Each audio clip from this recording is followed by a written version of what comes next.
옛날, 아주 먼 옛날에 호랑이가 담배를 피우고 토끼가 춤을 추던 시절보다 조금 더 뒤 산세가 험하고 깊어 구름조차 쉬어간다는 어느 두메산골 마을이 있었습니다.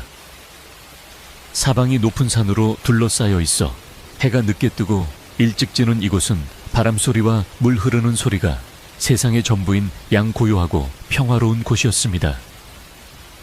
마을 어귀에는 수백 년 묵은 느티나무 한 그루가 든든하게 버티고 서서 오가는 사람들의 땀을 식혀주었고, 그 아래로는 맑은 가을물이 돌돌거리며 흘러내려 마을 사람들의 목을 축여주고 빨래터가 되어주곤 했습니다. 봄이면 진달래가 산을 붉게 물들이고, 가을이면 감나무의 붉은 홍시가 주렁주렁 매달리는 그야말로 그림 속에서나 볼 법한 아름다운 풍경을 간직한 마을이었습니다. 사람들은 욕심 없이 농사를 짓고 나무를 하며 살았는데, 인심이 얼마나 후한지 지나가는, 나그네가 밥 한 술 청하면 아랫목을 내어주고 닭을 잡아 대접하는 것이 당연한 예의로 여겨지는 그런 곳이었습니다. 이 평화로운 마을 언덕배기에 오래되었지만 기품이 서려 있는 기와집 한 채가 있었는데, 그곳에는 젊은 선비 김진사가 홀로 살고 있었습니다. 김선비는 일찍이 부모님을 여의고 물려받은 재산도 넉넉지 않았지만, 선비로서의 기계와 학식을 잃지 않고 밤낮으로 글을 읽으며 마음을 닦는 올곧은 청년이었습니다. 그의 집은 비록 담장이 조금 허물어지고 기와 사이로 자풀이 돋아나 있기는 했으나 마당은 언제나 정갈하게 쓸려 있었고, 사랑방에서는 끊임없이 글 읽는 소리가 낭랑하게 울려 퍼져 마을 사람들의 존경을 받았습니다. 김선비는 성품이 대나무처럼 고두면서도 봄바람처럼 부드러워 마을 아이들이 글을 배우러 오면 돈 한 푼 받지 않고 성심껏 가르쳐 주었고, 이웃에 어려운 일이 생기면 자신의 곳간을 열어 곡식을 나누어 주는 등 선행을 베푸는 것을 낙으로 삼았습니다. 비록 입고 있는 도포자락이 낡아해졌을지언정 그의 눈빛만은 밤하늘의 별처럼 맑고 총명하게 빛나고 있었습니다. 그런데 이 고즈넉한 선비의 집에는 김선비 외에 또 한 명의 식구가 살고 있었으니 바로 달래라고 불리는 여종이었습니다. 달래는 어느 추운 겨울날 누더기를 걸치고 배고픔에 지쳐 김선비의 집 대문 앞에 쓰러져 있던 것을 선비가 발견하여 거두어준 아이였습니다. 처음 발견되었을 때 달래는 이름도 나이도 기억하지 못한 채 그저 멍하니 웃기만 했고, 김선비는 그런 그녀가 안쓰러워 달래라는 이름을 지어주고 밥을 먹이며 집안일을 돕게 하였습니다. 하지만 마을 사람들은 달래를 보며 혀를 차거나 킬킬거리며 비웃곤 했는데, 그도 그럴 것이 달래의 행색이나 행동이 영락없는 바보 천치처럼 보였기 때문이었습니다. 그녀는 항상 머리를 산발한 채 콧물을 흘리기 일쑤였고, 옷고름은 제멋대로 매여 있어 짝짝이인 데다 걸을 때는 뒤뚱뒤뚱하며 제 발에 걸려 넘어지는 일이 다반사였습니다. 달래가 하는 집안일이라는 것도 실수투성이라 김선비의 속을 썩일 법도 했건만, 마음 착한 김선비는 한 번도 달래를 크게 꾸짖는 법이 없었습니다. 하루는 달래가 마당에 있는 장독대를 닦겠다며 행주를 들고 나갔다가 장독 뚜껑을 잘못 건드려 와장창 깨뜨리는 바람에 1년 내내 먹을 된장을 몽땅 쏟아버린 적이 있었습니다.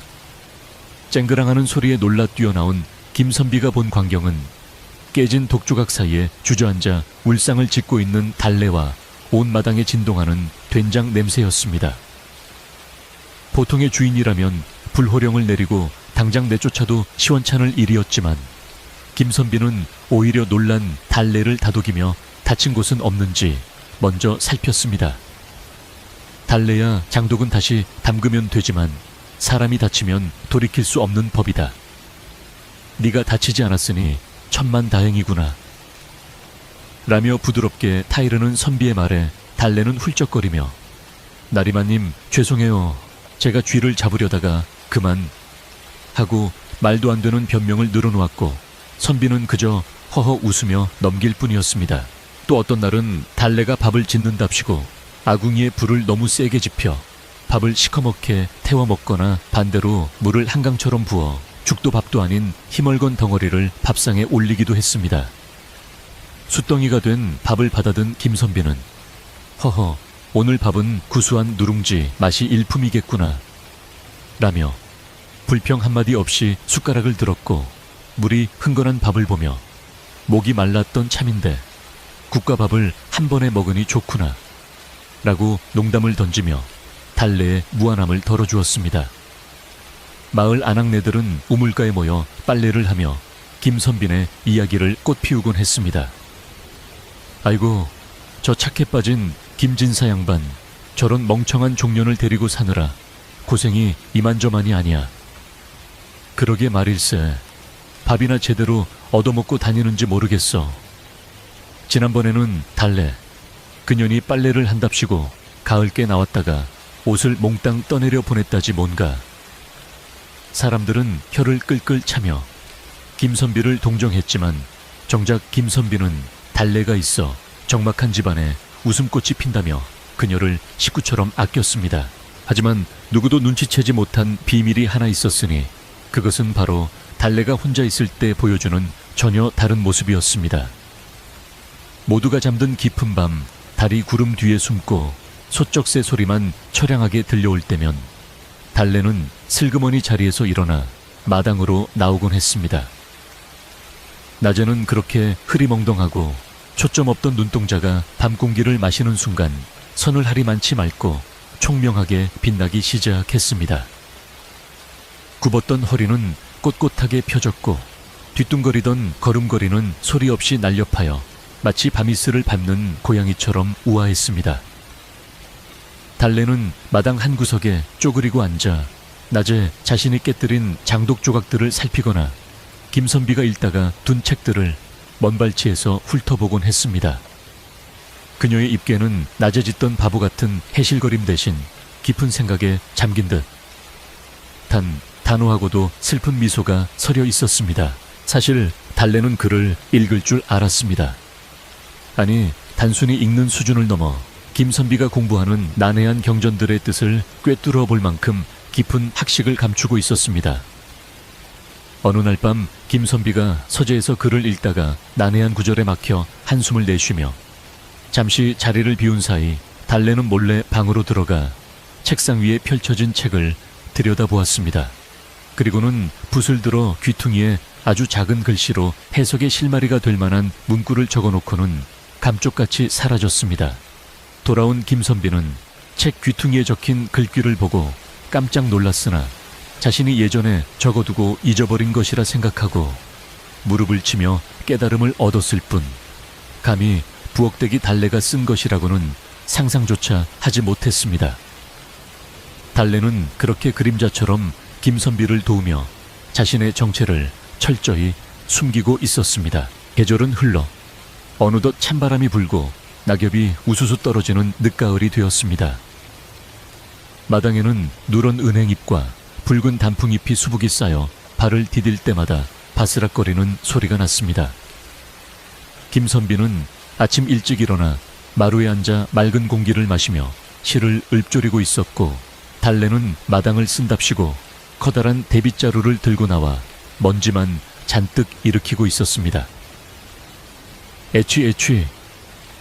달래가 빗자루질을 할 때마다 먼지 구름이 일어 김선비 쪽으로 날아왔지만 달래는 아랑곳하지 않고 콧노래를 흥얼거리며 빗자루와 춤을 추듯 마당을 휘젓고 다녔습니다. 달래야, 먼지가 너무 많이 나는구나. 물을 좀 뿌리고 쓸지. 그러니 김선비가 옷소매로 코를 막으며 부드럽게 말하자 달래는 아이고 마님, 먼지가 춤을 추는 게 예뻐서 그만 깜빡했습니다요 하며 머리를 긁적였습니다. 그러고는 물동이를 가지러 가다가 또다시 제 발에 걸려 넘어지는 신용을 하며 마당에 뒹굴었고 김선비는 그 모습을 보며 껄껄 웃음을 터뜨렸습니다. 비록 실수가 작고 모자란 듯 보여도 달래의 존재는 외로운 김선비에게 큰 위안이 되었습니다. 부모님을 잃고 적막강산 갔던 집에 달래가 들어온 후로 사람 사는 온기가 돌기 시작했기 때문입니다. 달래는 비록 밥은 태울지언정 산에서 캐온 향긋한 나물로 반찬을 만들 줄 알았고, 빨래는 덜 헹굴지언정 찢어진 선비의 버선을 꼼꼼하게 기워 놓을 줄 알았습니다.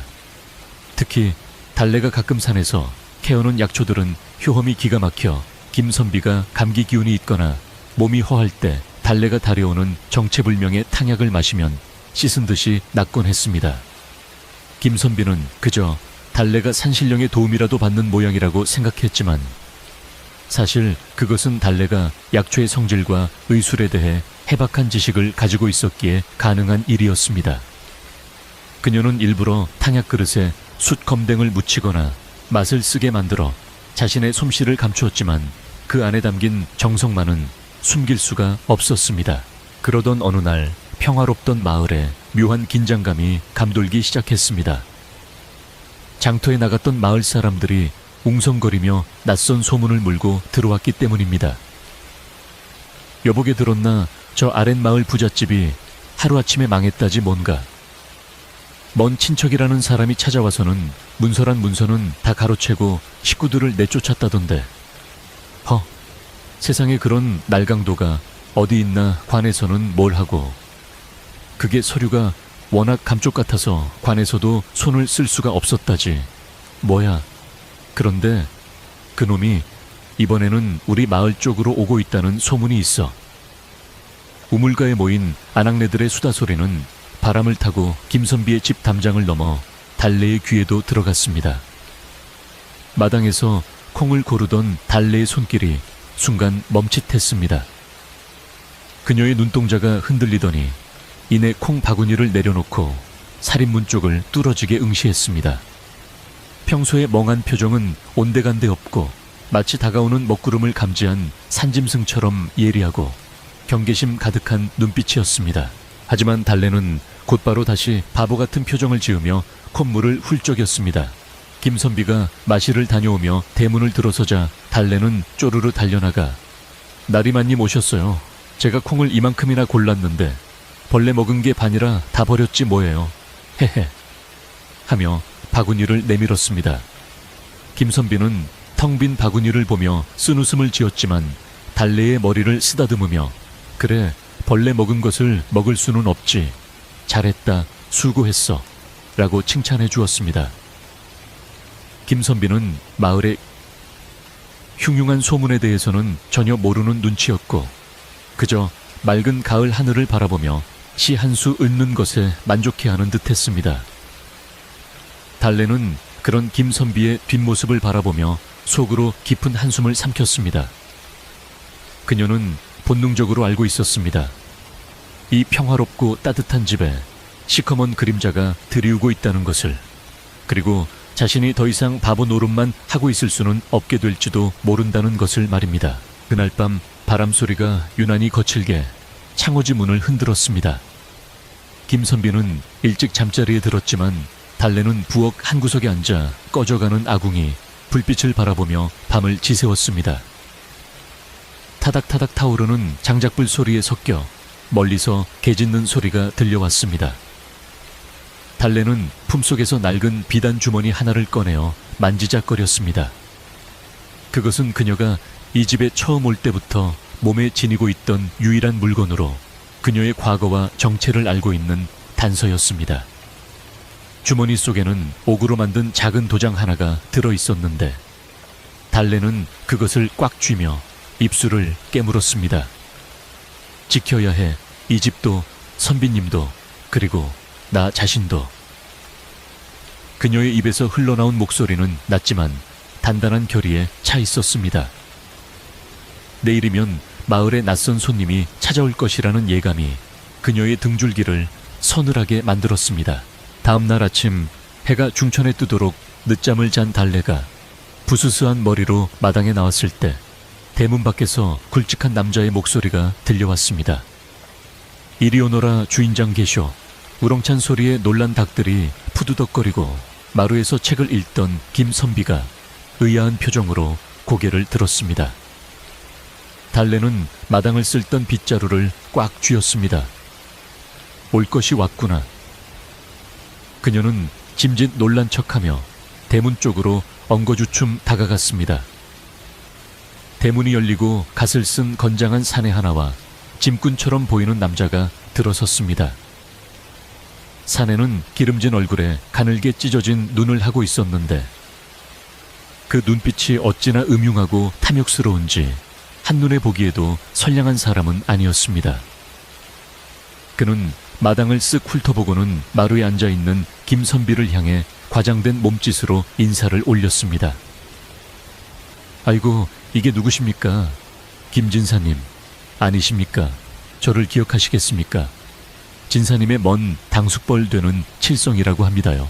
김선비는 낯선 방문객의 등장에 당황하면서도 예의를 갖추어 마루에서 내려와 맞이했습니다. 처음 뵙는 얼굴이오만 당숙이라 하시면 김선비가 말끝을 흐리자 자칭 칠성이라는 사내는 성큼성큼 다가와 김선비의 두 손을 덥석 잡으며 너스레를 떨었습니다. 어릴 적에 뵙고 이게 얼마만입니까? 부모님 재산은 잘 모시고 계신지, 집안 형편은 어떠신지 걱정이 되어 이렇게 먼 길을 달려왔습니다. 그의 말은 청산유수였으나 그의 시선은 김선비의 얼굴이 아닌 뒤편에 있는 안채와 곳간 쪽을 힐끔거리고 있었습니다.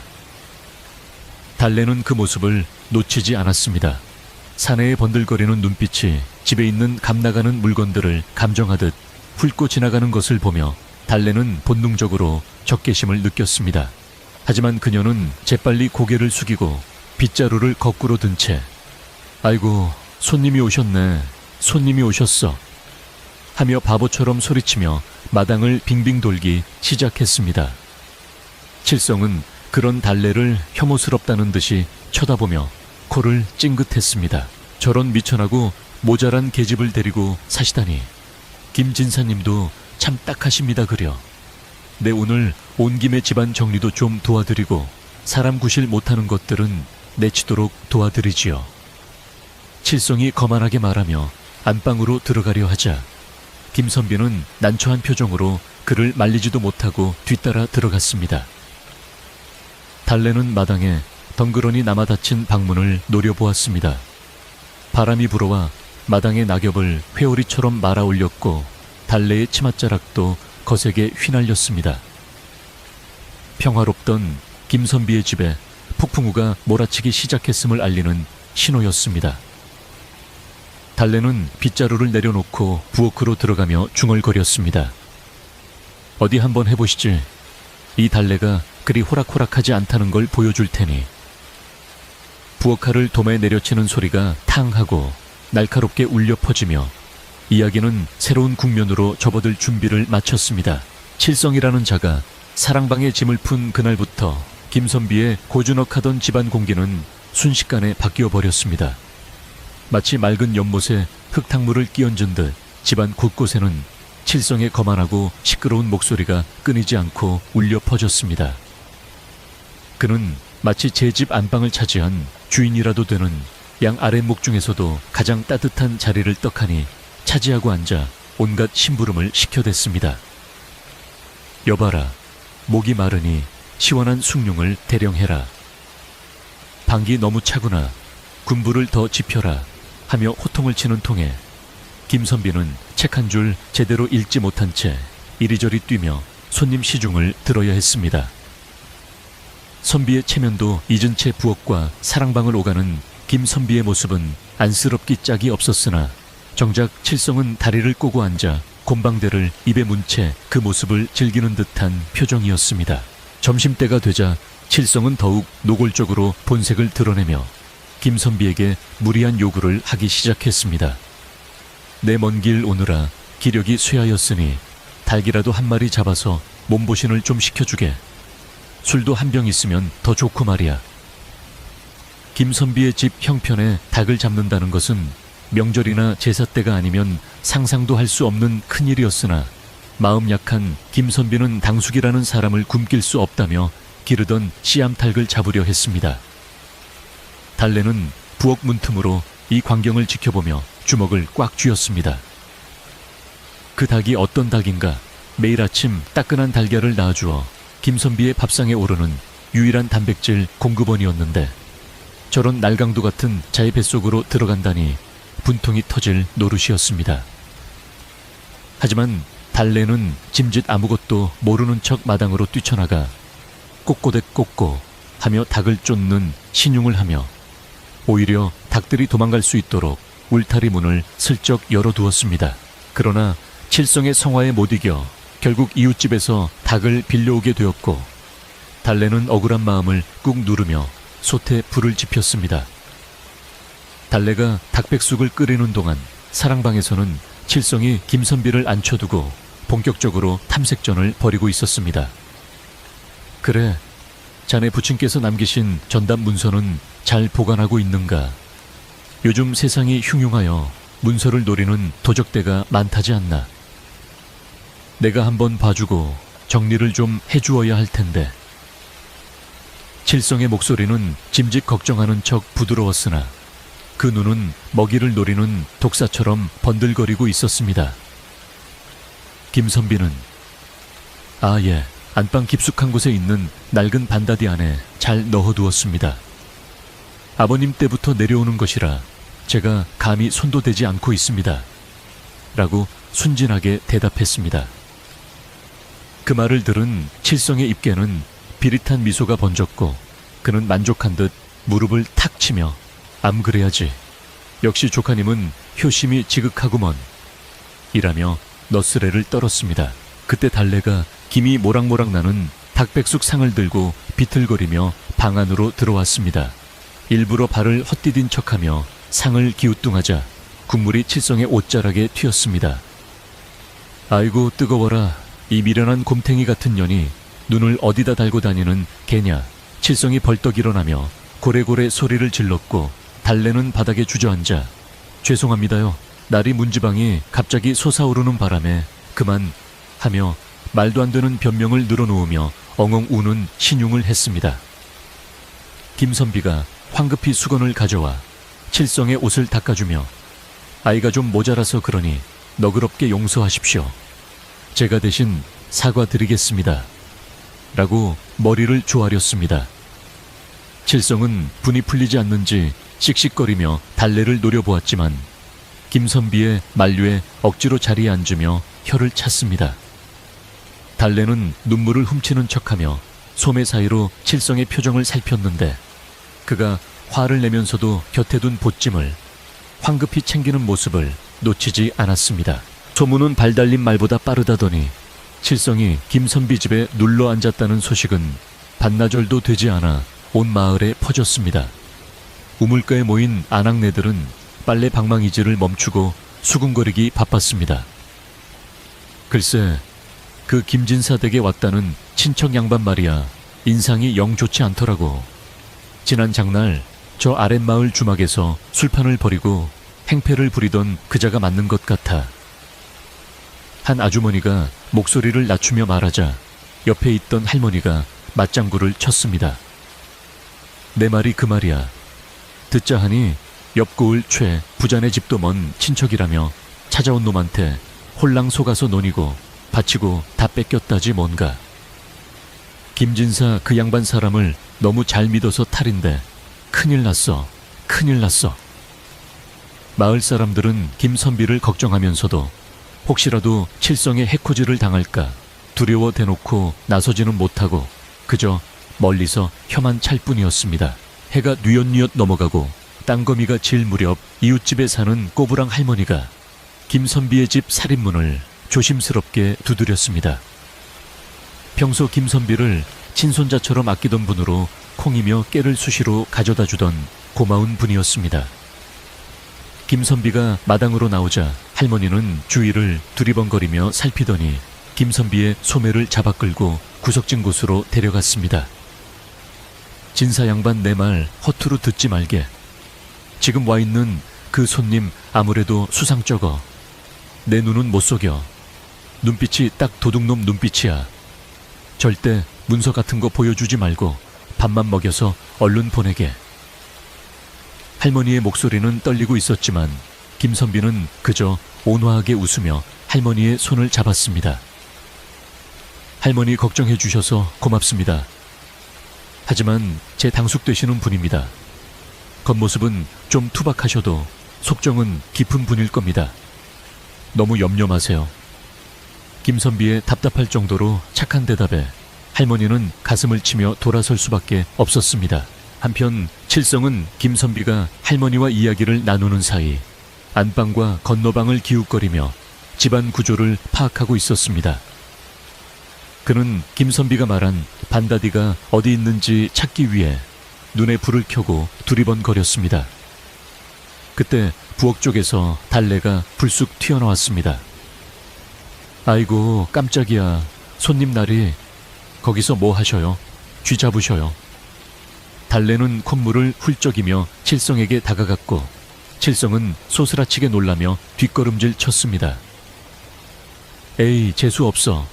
너는 왜 소리도 없이 나타나는 개냐. 저리 가라. 저리 가. 칠성은 손을 휘저으며 달래를 쫓아내려 했지만 달래는 해벌쭉 웃으며 끈질기게 따라붙었습니다.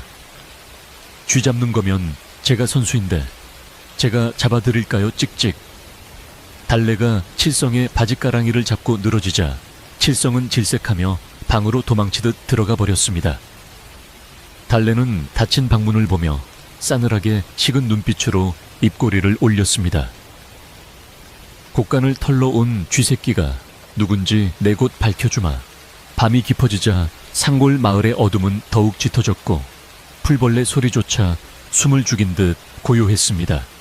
사랑방에서는 칠성의 콕이 골는 소리가 드르렁드르렁 천둥처럼 울려 퍼졌지만 달래는 잠들지 못하고 마루 끝에 앉아 칠성의 방을 예의주시하고 있었습니다. 칠성은 낮에 김선비가 잠깐 자리를 비웠을 때부터 줄곧 검은 보자기에 쌓인 보찜 하나를 신주단지 모시듯 끼고 다녔습니다. 잘 때도 머리맡에 두고 자는 것을 보니 그 안에 그의 정체를 밝힐 결정적인 단서가 들어있는 것이 분명했습니다. 달래는 그 보찜을 확인해야만 했습니다.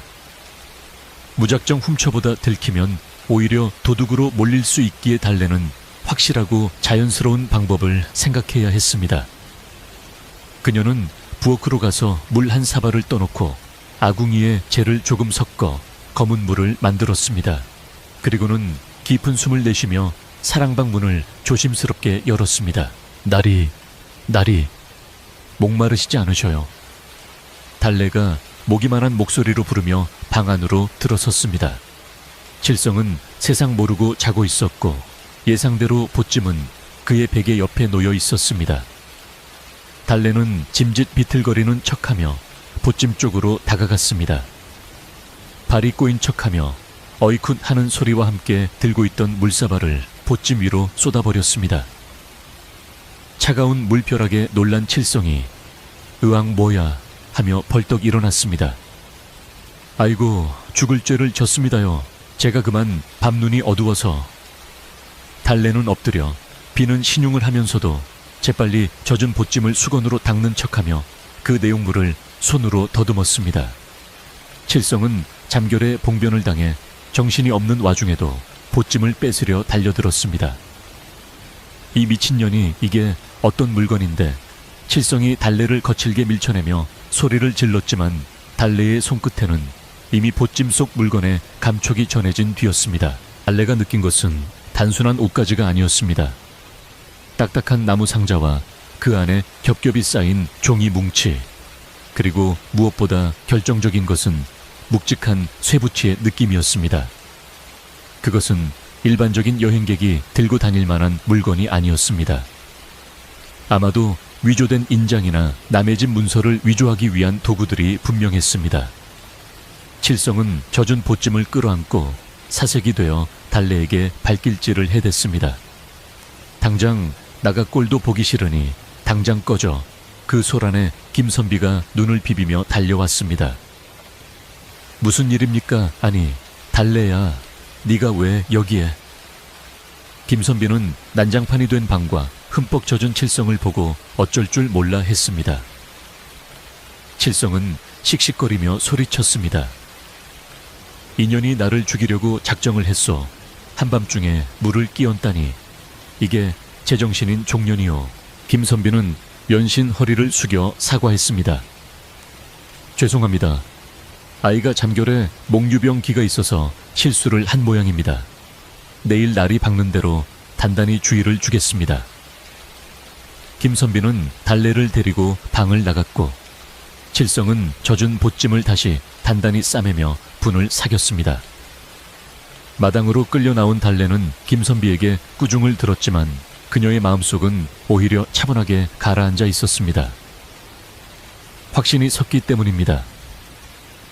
칠성이 저토록 과민하게 반응하는 것은 그 보찜 안에 떳떳하지 못한 비밀이 숨겨져 있다는 방증이었습니다.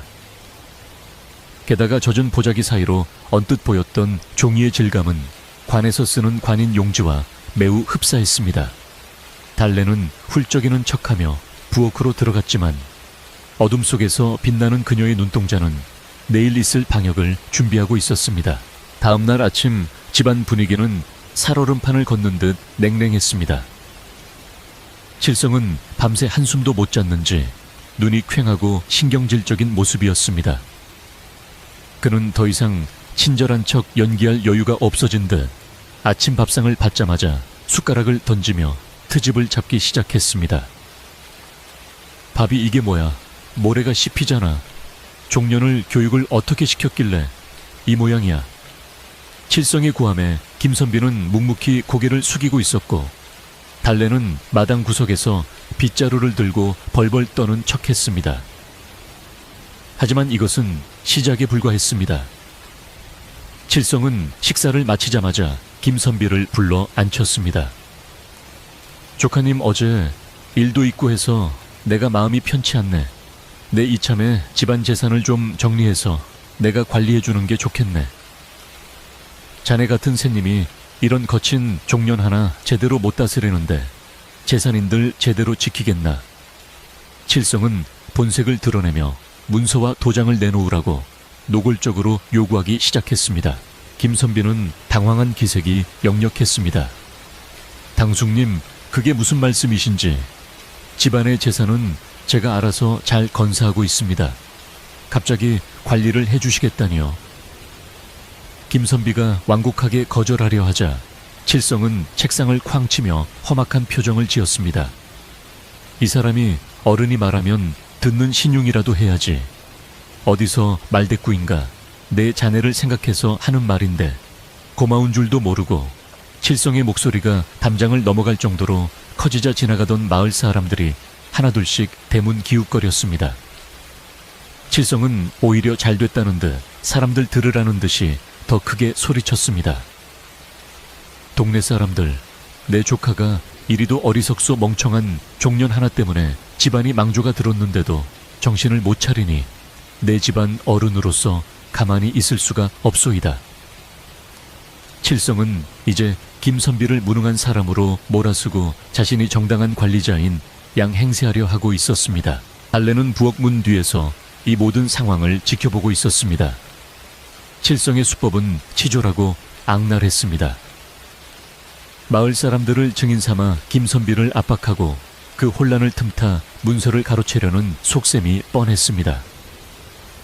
김선비는 얼굴이 불그락푸르락해져서 아무 말도 못하고 있었고 칠성의 기세는 하늘을 찌를 듯했습니다. 달래는 이제 더 이상 기다릴 수 없다고 판단했습니다. 칠성이 보찜 속에 숨겨둔 가짜 문서들이 나오기 전에, 그리고 김선비가 억울한 누명을 쓰고 집을 빼앗기기 전에 움직여야 했습니다. 달래는 앞치마끈을 단단히 고쳐매고 밤새 준비해둔 작은 증거물을 품속에 챙겨 넣었습니다. 칠성의 등 뒤로 다가가는 달래의 발걸음에는 더 이상 바보 같은 비틀거림이 없었습니다. 폭풍 전야의 고요함이 깨지고 이제 본격적인 싸움이 시작되려 하고 있었습니다. 집안의 공기는 마치 비가 오기 직전의 먹구름처럼 무겁고 습하게 가라앉아 있었습니다.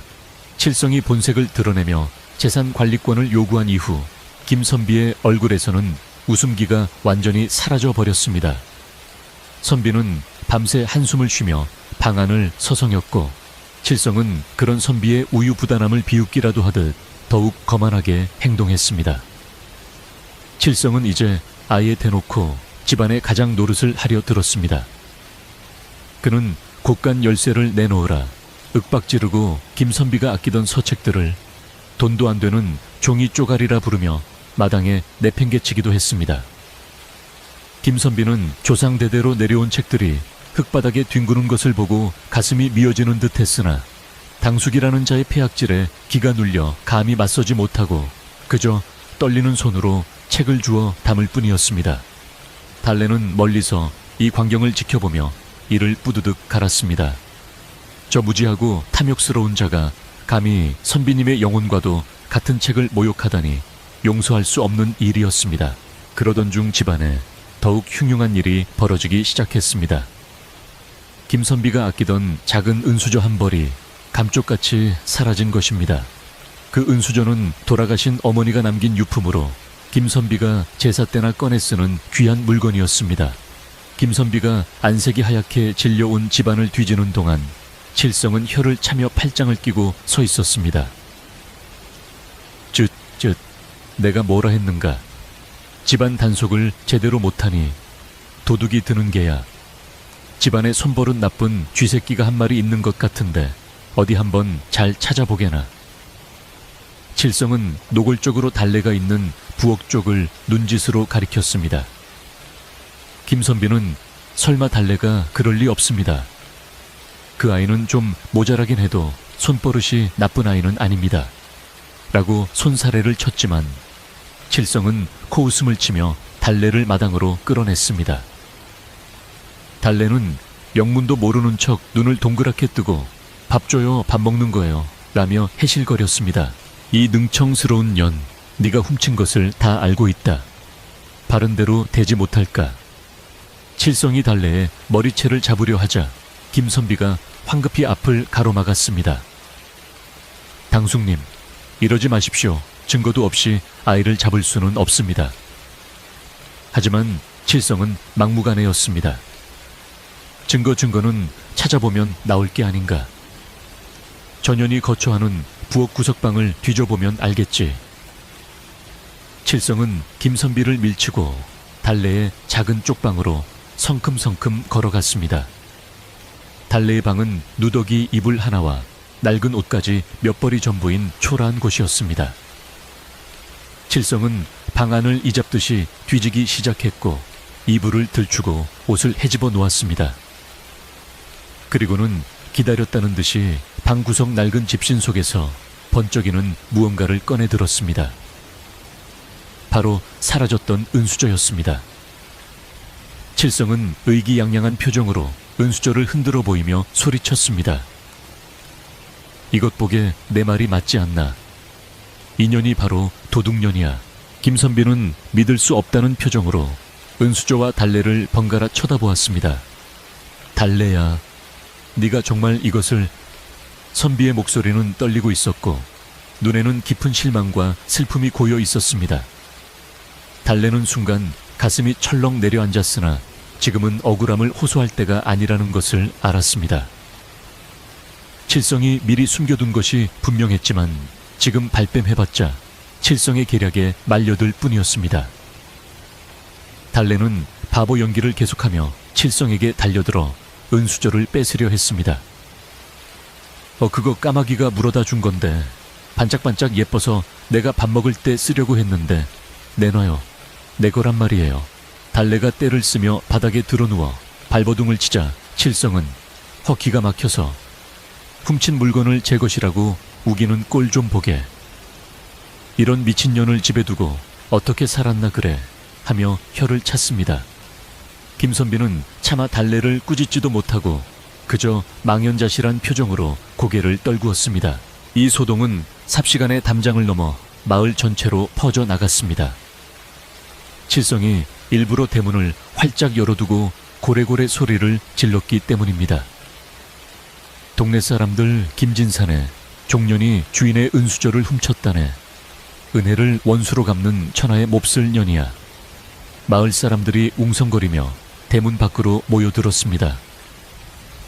평소 달래를 바보라고 놀리던 사람들도 이번 일은 심각하게 받아들이는 눈치였습니다. 아이고, 아무리 모자라다지만 도둑질은 안 되지. 김진사가 너무 오냐오냐 키워서 그래. 이참에 쫓아내야 해.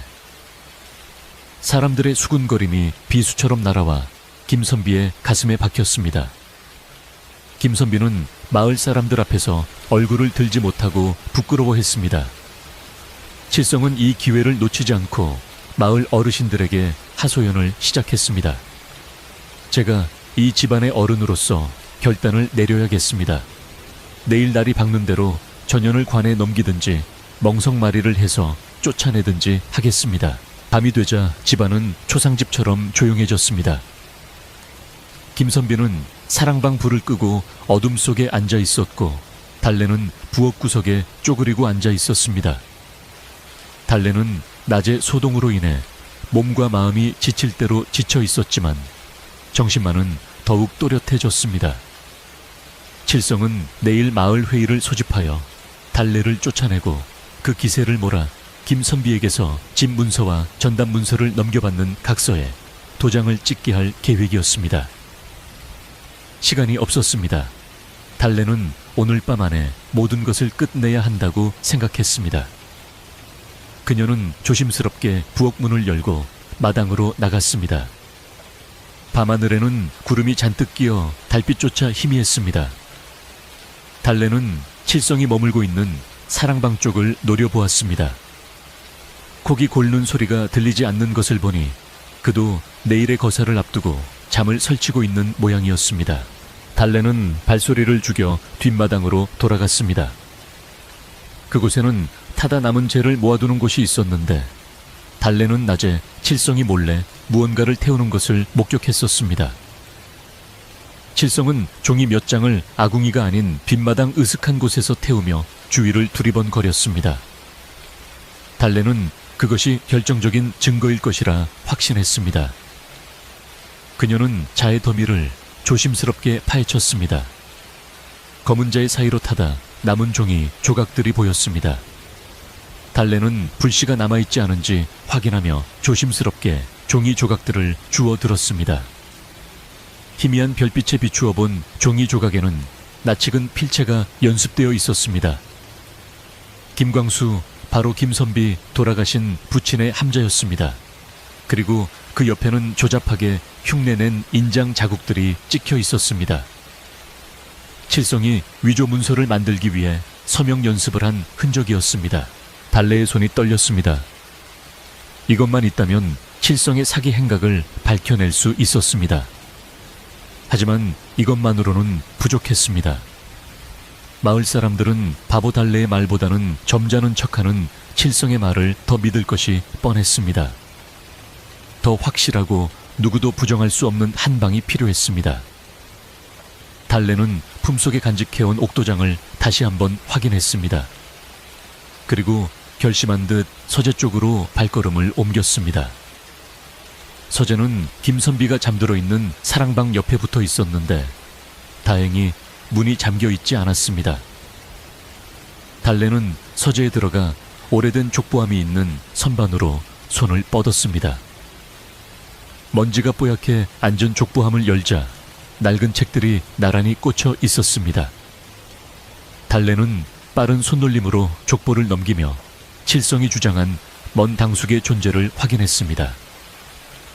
그러나 아무리 눈을 씻고 찾아봐도 김선비의 가계도에 칠성이라는 이름은 아니 비슷한 학렬의 친척조차 존재하지 않았습니다. 칠성은 철저히 남남이었습니다. 아마도 김선비의 가문이 몰락하여 혈육이 없다는 소문을 듣고 재산을 가로채기 위해 사기극을 벌인 것이 분명했습니다. 달래는 족보의 해당 페이지를 표시해두고 칠성이 연습한 종이 조각을 잘 펴서 자신의 주머니에 넣었습니다. 이제 준비는 끝났습니다. 하지만 달래는 한 가지 더 확인해야 할 것이 있었습니다. 바로 칠성이 가지고 다니는 그 진짜 문서들이었습니다. 칠성이 김선비에게 보여주려고 만든 위조 문서 말고 그가 숨기고 있는 진짜 정체나 혹은 다른 곳에서 훔친 작물들이 보찜 속에 있을 것이었습니다. 달래는 서재를 나와 다시 사랑방 문 앞으로 다가갔습니다. 문틈으로 엿보니 칠성은 등잔불 아래에서 무언가를 열심히 적고 있었습니다. 아마도 내일 김선비에게 강제로 서명하게 할 양도각서일 것이었습니다. 그때 갑자기 방문이 벌컥 열리더니 칠성이 밖으로 나왔습니다. 달래는 황급히 마루 밑으로 몸을 숨겼습니다. 칠성은 주위를 두리번거리더니 마당 한가운데로 걸어나와 뒷간 쪽으로 향했습니다. 달래는 이 틈을 타 사랑방으로 미끄러지듯 들어갔습니다. 방 안에는 먹냄새가 진동했습니다. 책상 위에는 방금 쓴 듯 묵직한 종이 한 장이 놓여 있었는데 내용은 충격적이었습니다. 모든 전답과 가옥을 당숙 김칠성에게 양도하며 이후 이에 대해 어떠한 이의도 제기하지 않는다 라는 내용이었습니다. 그리고 그 옆에는 붉은 인주가 묻은 칠성의 가짜 도장이 놓여 있었습니다. 달래는 가슴이 뛰었지만 침착하게 보찜을 찾았습니다. 보찜은 장롱 위에 올려져 있었습니다. 달래는 의자를 딛고 올라가 보찜을 열어보았습니다. 그 안에는 놀랍게도 다른 집안의 문서들과 훔친 것으로 보이는 폐물들이 가득했습니다. 상습범이었던 것입니다. 달래는 보찜 속에 있는 물건 중 하나를 슬쩍 빼냈습니다. 그것은 옆 마을 최 부잔의 집 도장이 찍힌 문서였습니다. 소문으로만 돌던 최 부잔의 집 몰락이 바로 이자의 소행이었음을 증명하는 물건이었습니다. 달래는 그것을 품에 넣고 보찜을 원래대로 묶어놓았습니다. 그때 밖에서 발자국 소리가 들려왔습니다. 칠성이 돌아오고 있었습니다. 달래는 재빨리 창문을 통해 뒷마당으로 빠져나갔습니다. 간발의 차이였습니다. 칠성이 방으로 들어와 헛기침을 하며 자리에 앉는 소리가 들렸습니다. 달래는 거친 숨을 몰아쉬며 부엌으로 돌아왔습니다. 심장이 터질 듯이 뛰었지만 두려움보다는 분노와 함께 묘한 자신감이 솟구쳤습니다. 이제 내일이면 모든 것이 밝혀질 것입니다. 달래는 거울 속에 비친 자신의 얼굴을 보며 헝클어진 머리를 매만졌습니다. 내일은 더 이상 바보 달래가 아닐 것입니다. 다음 날 아침 마을은 이른 시간부터 시끌벅적했습니다. 칠성이 어제 공언한 대로 마을 이장과 어르신들을 집으로 초청했기 때문입니다. 마당에는 멍석이 깔리고 김선비는 죄인처럼 고개를 숙인 채 마루 끝에 앉아 있었습니다. 칠성은 말끔하게 차려입고 의기양양한 표정으로 사람들 앞에 섰습니다. 존경하는 마을 어르신들, 제가 오늘 이렇게 여러분을 모신 것은 다름이 아니라 우리 집안의 불미스러운 일을 정리하고 제 조카의 앞날을 도모하기 위해서입니다. 저 못된 종년이 주인의 물건을 탐하고 집안을 어지럽히니 내 오늘부로 전연을 내쫓고 제가 직접 이 집안 살림을 맡아 조카를 돌보려 합니다. 칠성의 말은 그럴듯하게 들렸고 마을 사람들은 고개를 끄덕이며 수긍하는 분위기였습니다. 김선비는 입술을 깨물며 괴로운 표정을 지었지만 감히 어르신들 앞에서 말대꾸를 하지 못하고 있었습니다. 그때 부엌 문이 천천히 열리며 달래가 걸어 나왔습니다. 그런데 평소와는 무언가 달랐습니다. 헝클어졌던 머리는 단정하게 빗어 넘겨 쪽을 지었고 꼬질꼬질하던 얼굴은 맑게 씻어 본래의 하얀 피부가 드러났습니다. 비록 옷은 여전히 남루한 무명치마저 고리였으나 허리를 꼿꼿하게 펴고 걸어 나오는 자태에는 범접할 수 없는 기품이 서려 있었습니다. 마을 사람들은 웅성거리며 달래를 쳐다보았습니다. 어라저게 그 바보 달래 맞아. 오늘따라 왜 저리 멀쩡해 보이지? 칠성도 당황한 듯 눈썹을 꿈틀거렸습니다. 내 인연 감히 여기가 어디라고 기어나와 썩 무릎을 꿇지 못할까? 칠성이 호통을 쳤지만 달래는 눈 하나 깜짝하지 않고 칠성을 똑바로 응시했습니다. 그 눈빛은 더 이상 흐리멍덩한 바보의 눈이 아니었습니다. 서리발처럼 차갑고 명징한 지성이 번득이는 눈빛이었습니다. 달래는 마당 한가운데에 서서 또랑또랑한 목소리로 입을 열었습니다. 어르신들 그리고 주인님, 제가 떠나기 전에 드릴 말씀이 있습니다. 그리고 보여드릴 것도 있습니다. 달래의 목소리는 맑고 힘이 있어 마당 구석구석까지 울려 퍼졌습니다. 칠성은 순간 불길한 예감에 사로잡혀 소리쳤습니다. 전현이 미쳤구나. 당장 끌어내라. 입을 막아라. 칠성이 짐꾼을 시켜 달래에게 달려들게 하려 했지만 이장이 손을 들어 제지했습니다. 잠깐, 떠나는 마당에 할 말이 있다니 드러나 봅시다. 자네도 그리 급할 것 없지 않나. 이장의 말에 칠성은 씩씩거리며 물러설 수밖에 없었습니다. 달래는 천천히 품속에서 종이 뭉치와 옥도장을 꺼내 들었습니다. 햇살을 받아 반짝이는 옥도장과 낡은 종이 뭉치는 마당에 모인 모든 이들의 시선을 사로잡았습니다. 이 사람은 김선비님의 당숙이 아닙니다. 그리고 이 집안의 재산을 지켜줄 사람도 아닙니다. 여기 그 증거가 있습니다. 달래가 단호하게 외치며 칠성이 연습했던 위조 서명 종이와 최 부잔의 문서를 높이 치켜들었습니다. 칠성의 얼굴이 흑빛으로 변했습니다. 저 전현이 도둑질한 것도 모자라 이제는 거짓말까지. 칠성이 발악하며 달려들려 했지만 달래는 눈 하나 깜짝하지 않고 그를 노려보았습니다. 거짓말인지 아닌지는 관에 가서 확인해보면 알 일입니다. 그리고 이 보찜 속에 든 물건들의 주인이 누구인지도 말입니다. 달래가 마루 위에 놓인 칠성의 보찜을 가리키자 칠성은 다리에 힘이 풀린 듯 주저앉았습니다. 마을 사람들은 경악하며 칠성과 달래를 번갈아 쳐다보았습니다. 평화롭던 마당은 순식간에 진실을 밝히려는 자와 덮으려는 자의 팽팽한 대결장으로 변했습니다. 이제 바보의 가면을 벗어던진 달래의 진짜 이야기가 시작되려 하고 있었습니다. 달래가 내밀어 보인 증거들 앞에서 마당은 찬물을 끼얹은 듯 고요해졌습니다. 방금 전까지 기세등등하게 호통을 치던 칠성의 얼굴은 흑빛으로 변하여 입술만 달싹거릴 뿐 아무런 말도 하지 못했습니다.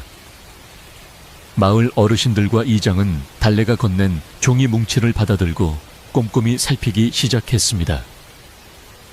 그 종이에는 칠성이 김선비의 필체를 흉내내기 위해 수십 번을 쓰고 지운 흔적이 고스란히 남아있었고 옆 마을 최부자 댁의 전담 문서에는 칠성의 보찜에서 나온 것과 똑같은 인장이 찍혀 있었습니다.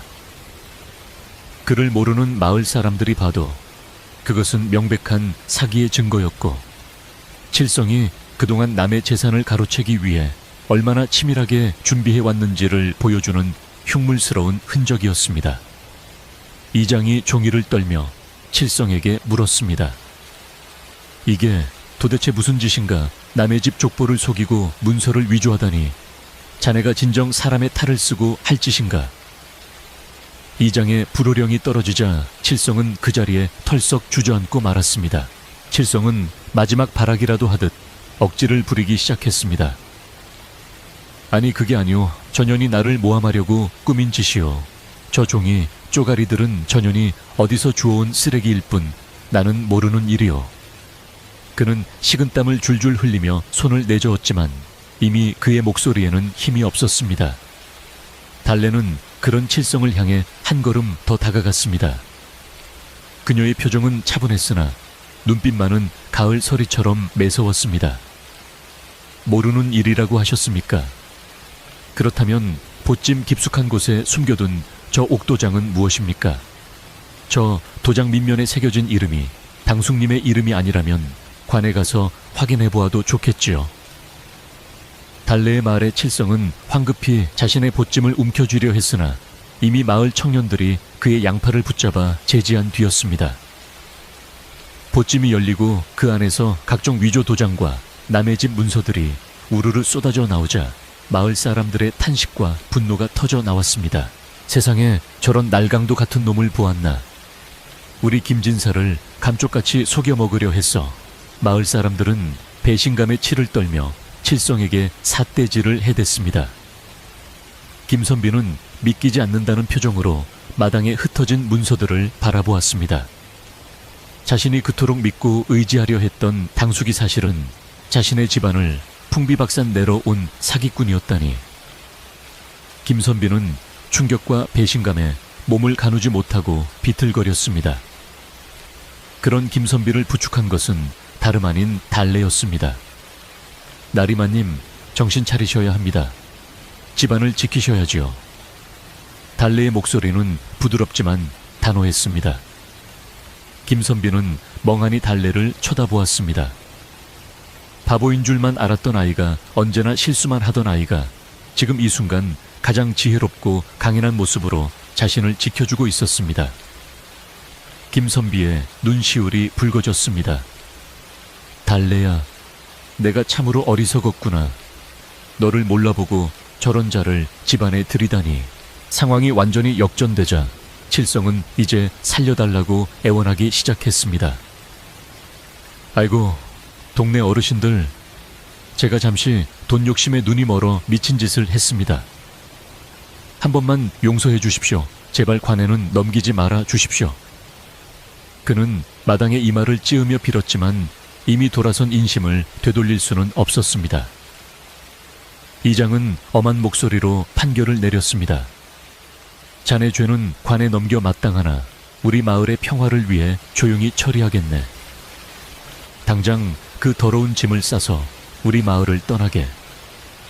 그리고 다시는 이 근처에 얼씬도 하지 말게.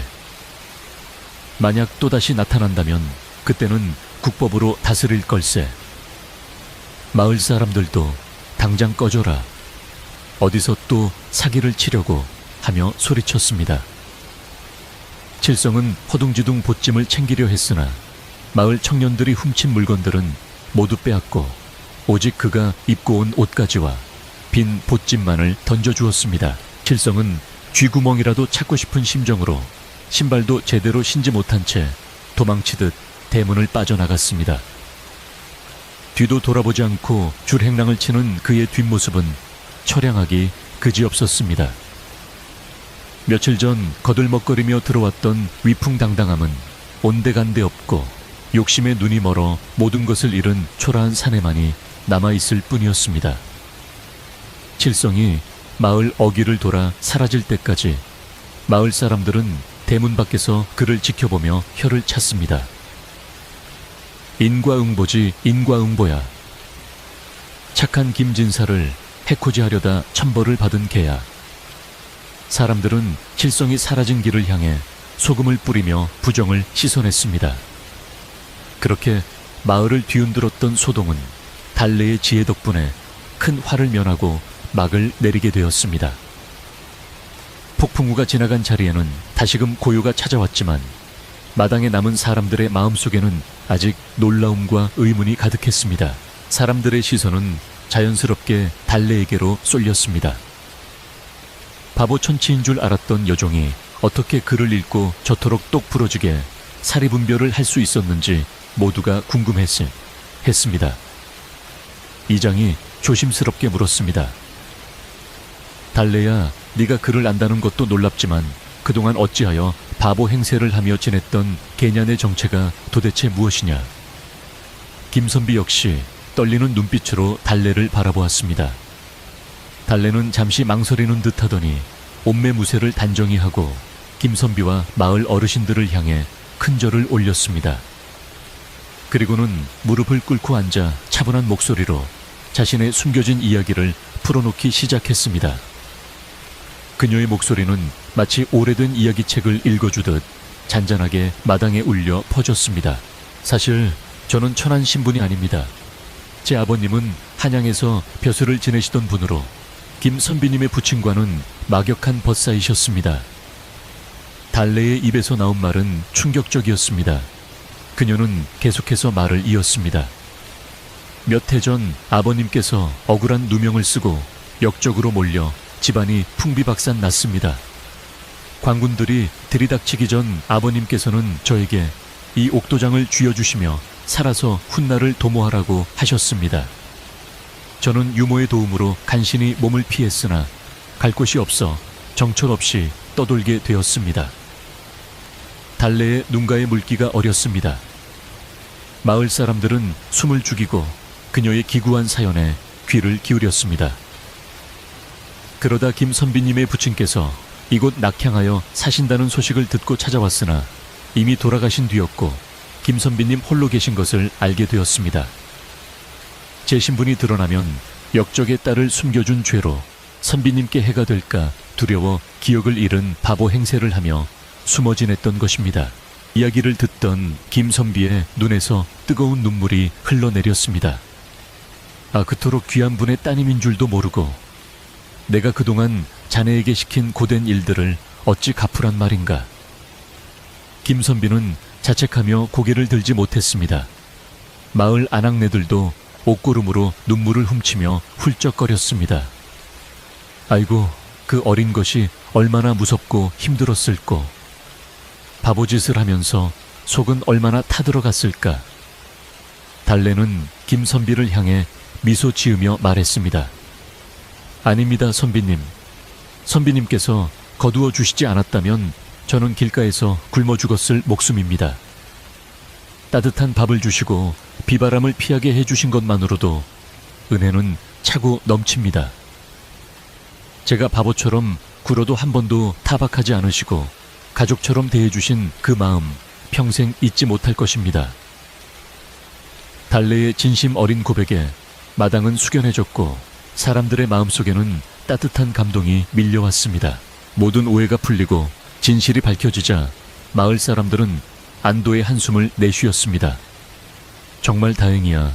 집안이 망할 뻔했는데 조상님이 도우셨네. 아니지, 저 똑똑한 달래 아가씨가 도운 거지. 사람들은 서로를 마주보며 웃음을 터뜨렸습니다. 팽팽했던 긴장이 풀리자 여기저기서 웅성거리는 소리가 들려왔습니다. 이장은 분위기를 수습하며 말했습니다. 자자, 이제 굳은 일은 다 끝났으니 우리도 그만 돌아가세. 김진사도 놀란 가슴을 좀 진정시켜야 하지 않겠나. 사람들은 하나둘씩 자리를 털고 일어났습니다. 떠나는 마을 사람들의 손에는 칠성이 남기고 간 흉흉한 기운 대신 훈훈한 미담 하나씩이 들려 있었습니다. 김선비와 달래는 대문 앞까지 나가 사람들을 배웅했습니다. 돌아가는 이들의 뒷모습을 보며 김선비는 비로소 깊은 숨을 내쉬며 마음의 짐을 내려놓을 수 있었습니다. 사람들이 모두 돌아가고 대문을 걸어 잠그자 집안에는 다시금 정막이 찾아왔습니다. 하지만 그것은 칠성이 오기 전에 외로운 정막이 아니라 폭풍우가 지나간 뒤에 맑고 깨끗한 고요함이었습니다. 마당에는 여전히 칠성이 어지럽혀 놓은 흔적들이 남아 있었습니다. 찢어진 종이 조각들, 흐트러진 멍석 엎어진 물동이. 김선비는 멍하니 마당을 바라보다가 소매를 걷어붙였습니다. 달래, 아니 아가씨, 내 이것들을 치울 테니 아가씨는 방에 들어가 쉬시오. 그동안 고생이 많았소. 김선비가 어색하게 존댓말을 쓰며 빗자루를 들자 달래는 까르르 웃음을 터뜨렸습니다. 나리마님, 갑자기 왜 그러셔요? 저는 여전히 달래인걸요. 아가씨라니요. 당치 않습니다. 달래는 김선비의 손에서 빗자루를 빼앗아 들었습니다. 이 집안일은 제 몫입니다. 나리마님은 들어가서 마음을 추스르셔요. 달래는 익숙한 솜씨로 마당을 쓸기 시작했습니다. 슥싹슥싹 빗자루가 땅을 스치는 소리가 경쾌하게 울려 퍼졌습니다.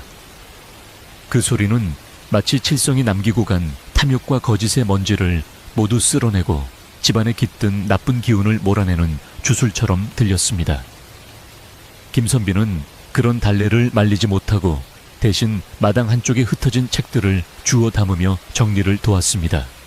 두 사람은 말없이 각자의 일을 했지만 그 침묵 속에는 이전보다 훨씬 깊은 신뢰와 유대감이 흐르고 있었습니다. 달래가 비질을 할 때마다 흙먼지가 날아갔고 그 자리에 가을 햇살이 따사롭게 내려 앉았습니다. 헝클어졌던 장독대도 다시 제자리를 찾았고 칠성이 발로 찼던 화단도 다시 흙을 돋우어 주었습니다. 집은 조금씩 예전의 평온하고 정갈한 모습을 되찾아가고 있었습니다. 어느새 해가 서산으로 뉘엿뉘엿 넘어가고 하늘은 붉은 노을로 물들기 시작했습니다. 저녁 준비를 해야 할 시간이었습니다. 달래는 부엌으로 들어가 앞치마를 둘렀습니다. 평소 같으면 밥을 태우거나 국을 쏟을까봐 조마조마했을 테지만 이제는 그럴 필요가 없었습니다. 달래는 쌀독에서 쌀을 퍼서 바가지에 담았습니다.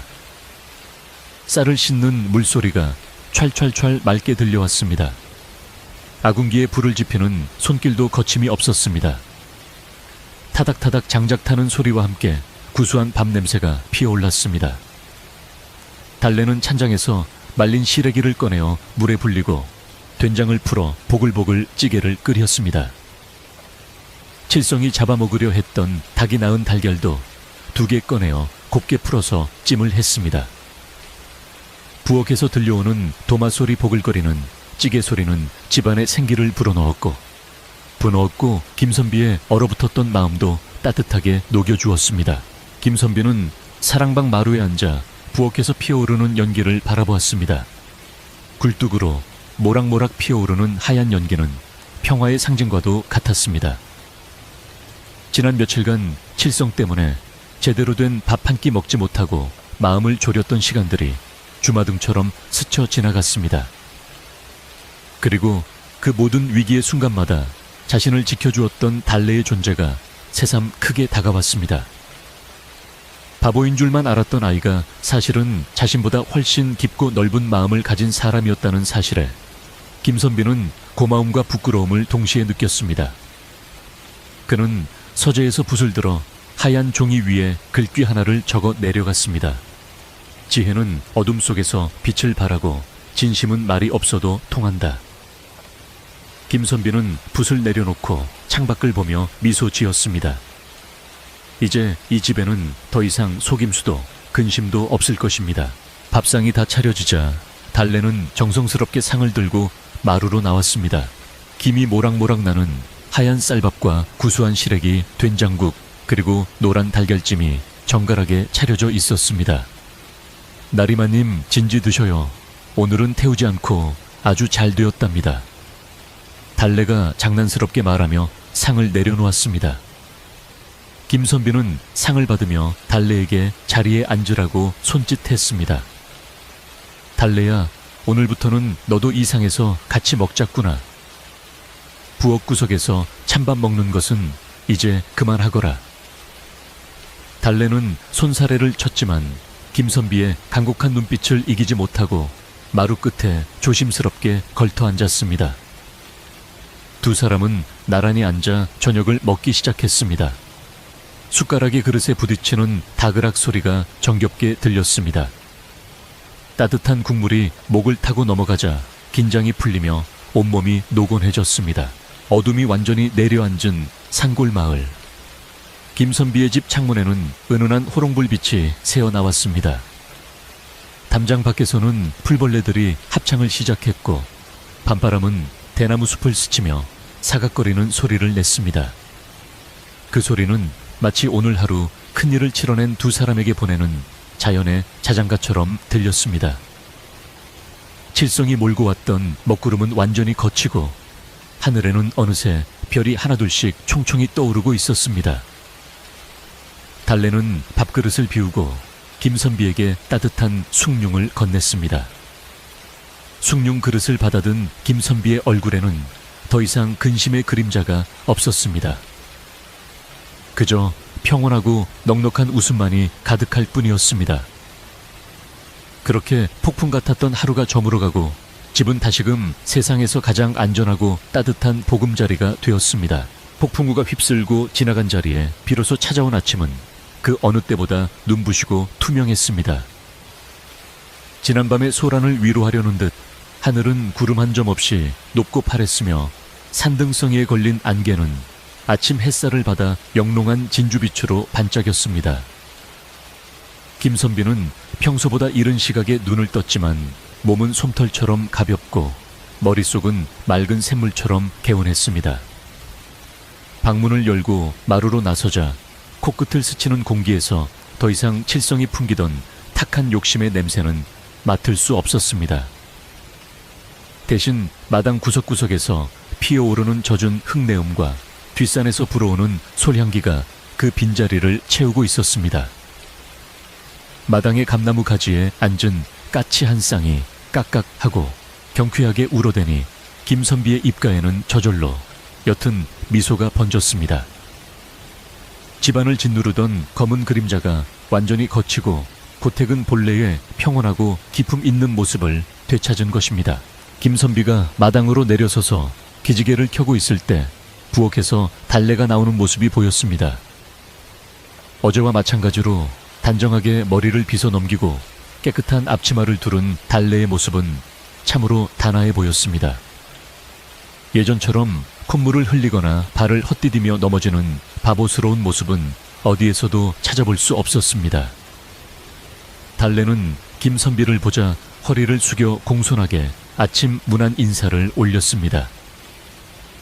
나리만님 간밤에 평안히 주무셨습니까? 아침 공기가 제법 쌀쌀하니 옷깃을 여미시는 것이 좋겠습니다. 그녀의 목소리는 차분하고 우아하여 마치 양반가 규수에 그것과 다를 바가 없었습니다. 김선비는 잠시 멍하니 그녀를 바라보다가 황급히 옷매무새를 가다듬으며 답했습니다. 그래, 달래. 아니, 아가씨도 잘 주무셨어. 내 덕분에 아주 푹 잤다오. 김선비는 여전히 달래를 어떻게 대해야 할지 몰라 말끝을 흐리며 쑥스러운 듯 머리를 긁적였습니다. 두 사람은 마루에 마주 앉아 아침 식사를 시작했습니다. 밥상 위에는 김이 모락모락 나는 햅쌀밥과 달래가 새벽같이 일어나 끓인 맑은 무국, 그리고 뒷산에서 딴 도토리로 쏜 묵이 정갈하게 놓여 있었습니다. 김선비가 숟가락을 들며 조심스럽게 입을 열었습니다. 저기, 이제는 우리가 서로의 사정을 알게 되었으니 내 너를, 아니 아가씨를 더 이상 하녀처럼 대할 수는 없어. 내 벗의 따님이시기도 하고 또 이 집안을 구해주신 은인이기도 하니 말이오. 김선비의 진심 어린 제안에 달래는 숟가락을 잠시 내려놓고 온화한 미소를 지으며 고개를 저었습니다. 아닙니다, 선비님. 저는 여전히 이 집의 식구이고 선비님이 거두어 주신 달래입니다. 신분이 무엇이든 지금 제가 있을 곳은 여기이고 해야 할 일은 선비님을 도와 집안을 건사하는 것입니다. 그러니 부디 저를 예전처럼 편하게 대해 주십시오. 달래의 겸손하고 단단한 태도에 김선비는 감동하여 고개를 끄덕일 수밖에 없었습니다. 식사를 마친 후 두 사람은 합심하여 집안 대청소를 시작했습니다. 칠성이 머물렀던 사랑방은 특히 공을 들여 닦아냈습니다. 달래는 창문을 활짝 열어 묵은 공기를 빼내고 쑥을 태워 방 안 구석구석에 배어있는 나쁜 기운을 정화했습니다. 김선비는 칠성이 더럽혀 놓은 벽지와 장판을 젖은 걸레로 꼼꼼히 닦아내며 마음속에 남아있던 칠성에 대한 미움과 배신감도 함께 씻어내려 노력했습니다. 어이쿠, 여기 칠성이라는 자가 흘리고 간 엽전이 하나 있군요. 김선비가 장롱 밑에서 먼지 쌓인 엽전 한 잎을 발견하고 들어 올리자 달래가 웃으며 말했습니다. 그거 참 욕심 많은 사람이 제 돈 흘린 줄은 몰랐나 봅니다. 그 돈은 나중에 지나가는 거린에게 적선이라도 하면 액땜이 되겠지요. 두 사람은 서로를 마주보며 소리내어 웃었습니다. 노동의 고단함보다는 함께 무언가를 씻어낸다는 개운함이 더 컸기에 이마에 맺힌 땀방울조차 상쾌하게 느껴졌습니다. 해가 중천에 떠오를 무렵 살인문 밖이 웅성거리더니 마을 사람들이 하나둘씩 찾아오기 시작했습니다. 가장 먼저 대문을 들어선 것은 어제 김선비에게 귀띔을 해주었던 옆집 꼬부랑 할머니였습니다. 할머니의 손에는 김이 모락모락 나는 시루떡 한 덩이가 들려 있었습니다. 아이고, 김진사 양반.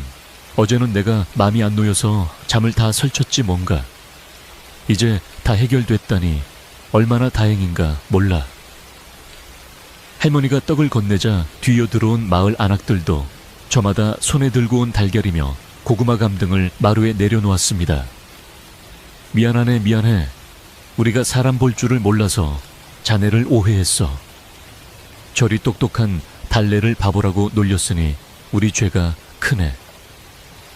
마을 사람들은 쑥스러운 표정으로 사과와 위로의 말을 건넸습니다. 김선비와 달래는 환한 미소로 그들을 맞이하며 가져온 음식들을 함께 나누어 먹자고 권했습니다. 마당에 멍석을 깔고 둘러앉은 마을 사람들과 김선비 그리고 달래는 도란도란 이야기를 나누며 떡과 과일을 나누어 먹었습니다. 달래는 더 이상 부엌 구석에 숨지 않고 어르신들에게 차를 대접하며 자연스럽게 대화에 어울렸습니다. 마을 사람들은 달래의 기품 있는 행동거지와 조리 있는 말솜씨에 다시 한번 감탄했습니다. 아니, 달래가 글만 아는 게 아니라 약초며 세상 돌아가는 이치까지 모르는 게 없구만. 진작에 알았으면 우리 아이들 글 공부나 좀 부탁할 걸 그랬어. 한 아저씨가 너스레를 떨자 좌중에는 폭소가 터졌습니다. 달래는 제가 아는 것은 책에서 본 얕은 지식일 뿐 어르신들의 삶의 지혜에는 비할 바가 못 됩니다. 라며 겸손하게 대답했습니다. 그날 오후 김선비의 집 마당은 마을 잔치라도 열린 듯 웃음소리가 끊이지 않았고 사람들의 마음속에 남아있던 앙금은 따뜻한 햇살 아래 눈 녹듯 사라졌습니다. 사람들이 돌아가고 다시 고요해진 오후 김선비는 서재로 들어가 오랫동안 덮어두었던 책들을 꺼냈습니다. 그리고는 달래를 서재로 불렀습니다. 달래야, 여기 이 책들은 자네 아버님께서 생전에 즐겨 읽으시던 책들과 같은 종류의 것들일세.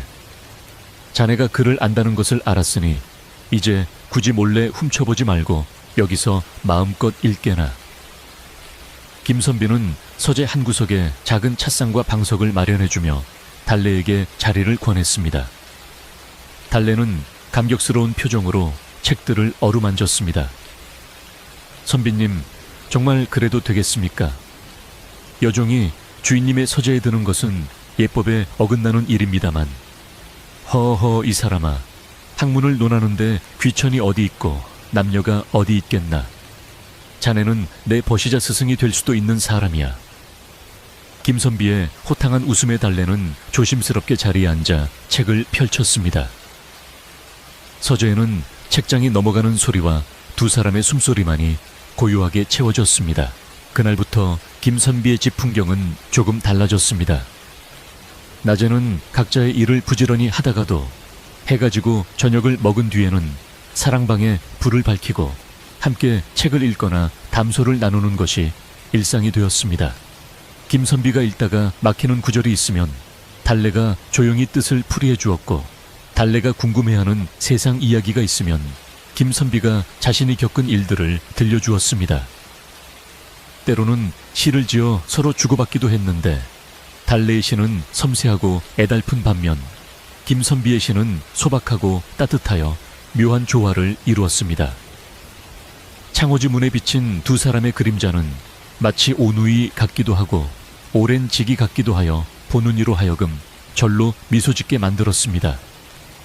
마을 사람들은 밤늦도록 꺼지지 않는 김선빈의 사랑방 불빛을 보며 이제야 저 집에 진짜 복이 들어왔구만 하며 흐뭇해했습니다. 계절은 어느덧 기퍼가 겨울의 문턱에 들어섰습니다. 찬바람이 대나무 숲을 흔들고 아침이면 장독대 위에 하얀 서리가 내려앉았습니다. 김선비와 달래는 다가올 겨울을 준비하느라 분주했습니다. 김선비는 산에 가서 땔감을 넉넉히 해와 마당 한쪽에 차곡차곡 쌓아 올렸고, 달래는 겨우내 먹을 김장을 담그고 무와 배추를 구덩이에 묻었습니다. 창호지를 새로 바르던 날 달래가 풀을 쑤어오자 김선비가 문틀에 종기를 붙였습니다. 이쪽이 좀 운 것 같소. 조금 더 당겨야겠는데요. 달래가 웃으며 지적하자 김선비는 허허, 내 손이 무뎌서 자네 꼼꼼함을 따라갈 수가 없구려 하며 쑥스러워했습니다. 새로 바른 창호지는 팽팽하고 하얗게 빛났고 그 위로 쏟아지는 겨울 햇살은 방안을 더욱 아늑하게 만들어 주었습니다. 두 사람은 함께 월동 준비를 하며 서로가 곁에 있다는 사실만으로도 든든함을 느꼈습니다. 첫눈이 내리던 날 밤이었습니다. 온 세상이 하얗게 뒤덮이고 사방이 고요한데 사락사락 눈 내리는 소리만 들려왔습니다. 김선비와 달래는 아랫목에 앉아 화로의 밤을 굽고 있었습니다. 타닥타닥 밤이 익어가는 소리와 함께 구수한 냄새가 방 안가득 퍼졌습니다. 아가씨, 이 밤 좀 드셔보시오. 아주 잘 익었소. 김선비가 잘 익은 군밤 하나를 까서 달래에게 건넸습니다.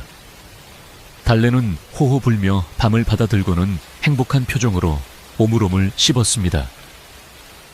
정말 달고 맛있습니다. 선비님도 하나 드셔요. 달래가 건넨 밤을 받아 먹으며 김선비는 창밖을 바라보았습니다. 올해는 참으로 많은 일이 있었소. 하지만 자네 덕분에 이렇게 따뜻한 겨울을 맞이하게 되어 얼마나 다행인지 모르오. 김선비의 말에 달래는 눈을 반짝이며 답했습니다. 저 또한 선비님 덕분에 잃어버렸던 제 이름과 웃음을 찾았습니다. 이 은혜는 평생 갚아도 모자랄 것입니다. 밤은 깊어가고 화로의 숯불은 은은하게 타올랐습니다. 김선비는 문득 칠성이 두고 간 보찜 속에 있던 달래 아버님의 편지를 떠올렸습니다. 관아를 통해 되찾은 그 편지에는 딸을 부탁한다는 절절한 내용이 적혀 있었습니다. 김선비는 마음속으로 다짐했습니다.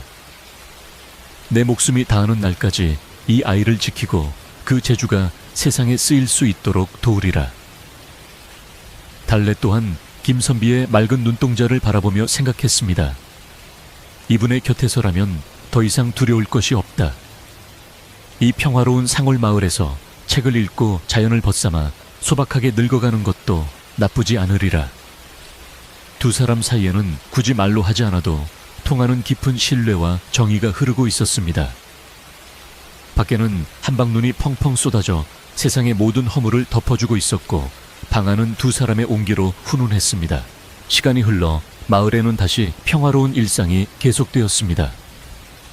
김선비는 여전히 아이들을 가르치고 글을 읽었으며 달래는 살림을 알뜰히 꾸려나갔습니다. 하지만 이제 달래는 단순한 여종이 아니었습니다. 마을 사람들은 어려운 일이 생기면 김선비에게 조언을 구하고 아픈 사람이 생기거나 지혜가 필요하면 달래를 찾아왔습니다. 달래는 의술로 사람들을 치료해주고 때로는 현명한 판결로 이웃 간의 다툼을 해결해주기도 했습니다. 사람들은 그런 두 사람을 보며 하늘이 내린 짝이라며 칭송했지만 두 사람은 그저 서로를 존중하며 묵묵히 자신의 길을 걸어갈 뿐이었습니다. 김선비의 집은 마을의 구심점이 되었고 그곳에서 흘러나오는 글 읽는 소리와 다듬이질 소리는 마을 사람들에게 마음의 평안을 주는 음악과도 같았습니다. 어느 맑은 날 저녁 김선비와 달래는 마루 끝에 나란히 앉아지는 해를 바라보고 있었습니다. 붉게 물든 노을이 산마루에 걸려 있고 저 멀리서 저녁 연기를 피우는 집들의 풍경이 평화롭게 펼쳐져 있었습니다. 김선비가 나지깃이 한수를 읊조렸습니다. 산은 말이 없으나 넉넉하고 물은 형태가 없으나 흐르네. 벗이 있어 외롭지 않으니 이 상월의 밤이 어찌 길다 하리요. 달래는 그 시를 듣고 조용히 미소 지으며 화답했습니다. 바람은 흔적 없이 지나가고 달빛은 소리 없이 스며드네. 마음을 알아주는 이 곁에 있으니 거친 세상의 파도도 두렵지 않네. 두 사람의 목소리는 바람에 실려 멀리 퍼져나갔습니다. 그것은 사랑이라 부르기엔 너무 담백하고 우정이라 부르기엔 너무 깊은 세상에서 가장 아름다운 동행의 노래였습니다. 이야기는 여기서 끝이 납니다.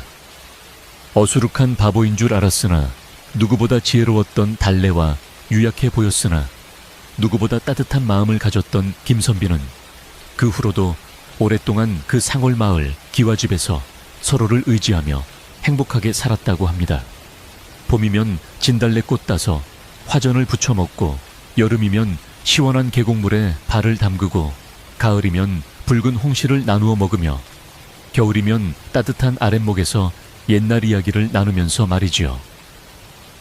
착한 마음을 가진 사람들은 복을 받고 욕심 많은 사람들은 벌을 받는다는 옛말처럼 두 사람의 앞날에는 언제나 밝은 햇살만이 비추었을 것입니다. 밤이 깊었습니다. 창밖에는 별들이 소근거리고 바람도 이제 그만 잠이 들라고 나무짚을 토닥입니다.